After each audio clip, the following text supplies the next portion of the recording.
Bonjour toi! Comment vas-tu aujourd'hui? As-tu passé une belle semaine?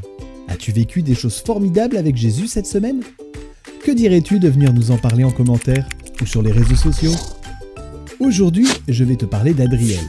Lorsqu'il avait 6 ans, Adriel voulait faire d'un instrument de musique.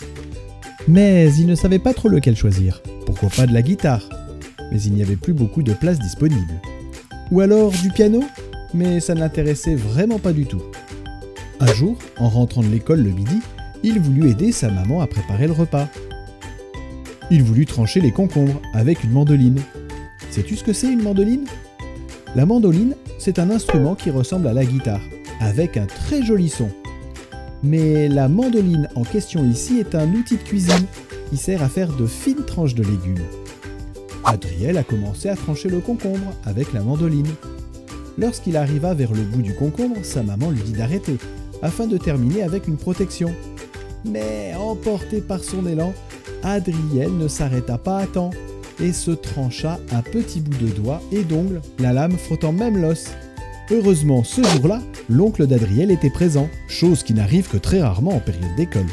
Il a pu emmener Adriel à l'hôpital. En plus de la douleur et de la vue du sang, Adriel était très stressé, car il devait être opéré. Mais chose exceptionnelle, ce jour-là, c'était le parent d'un de ses camarades d'école qui s'est occupé de lui pour l'anesthésie, ce qui l'a rassuré. Il s'est fait opérer et ensuite a dû porter un gros bandage pendant 2 mois. Adriel était triste car il voulait vraiment jouer d'un instrument. Toute la famille a prié pour qu'il puisse trouver un instrument qui lui convienne malgré son bandage. Malheureusement, son choix de faire de la guitare fut vite impossible.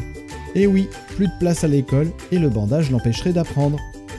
Il ne restait plus que le piano, mais cela ne lui disait rien du tout. Adriel était tellement déçu. Le docteur lui dit que le piano l'aiderait à rééduquer son doigt, qui serait immobilisé pendant 2 mois. À contre-cœur, il a donc commencé le piano. Demandant à Jésus de lui donner de la force et de la motivation, il s'est accroché, encouragé par sa famille. 9 années plus tard, Adriel est devenu l'un des élèves les plus doués de sa classe de piano. C'est aussi lui, le pianiste, qui joue tous les samedis les cantiques à l'église.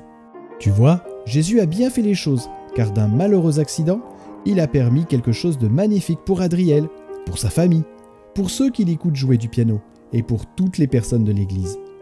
Ce jour de l'accident, Jésus avait prévu que son oncle soit présent, que l'anesthésiste soit le parent de l'un de ses camarades, qu'il n'y ait plus de place en classe de guitare à l'école de musique.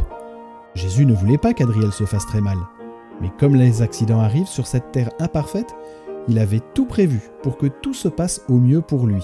D'ailleurs, il est dit dans la Bible, dans le livre aux Romains, au chapitre 8 et au verset 28, « Nous savons encore une chose, Dieu fait tout pour le bien de ceux qui ont de l'amour pour lui. Ceux-là, il les a appelés selon son projet. » N'est-ce pas génial ça? Si Jésus fait tout pour notre bien, même s'il nous arrive parfois des mauvaises choses, nous pouvons avoir la certitude qu'il a quelque chose de super trop bien prévu pour nous, malgré ces mauvaises choses. Alors maintenant, n'oublie jamais que quoi qu'il t'arrive, Dieu a un super projet pour toi.